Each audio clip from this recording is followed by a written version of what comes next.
Chaque jour, 300 analyses différentes sont effectuées dans les laboratoires sur l'eau de Volvic.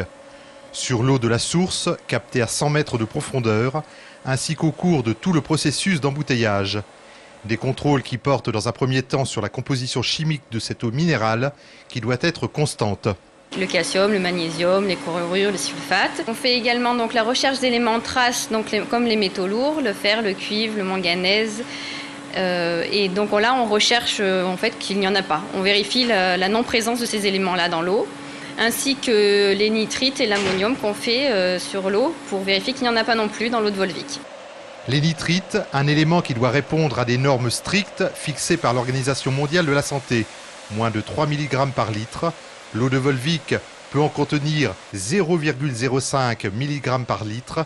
La direction ne comprend donc pas que les Chinois en aient trouvé un taux anormalement élevé. Ce qu'il faut qu'on fasse, c'est qu'on arrive à obtenir des autorités chinoises les lots qu'ils ont pu isoler, les quantités qu'ils ont pu isoler, et qu'on ait l'occasion de faire des recontrôles de manière à voir exactement ce qu'ils ont pu trouver et dans quelle quantité. Pour l'instant, on n'a pas encore ces informations, donc on ne peut pas tirer aucune conclusion de cette information pour l'instant.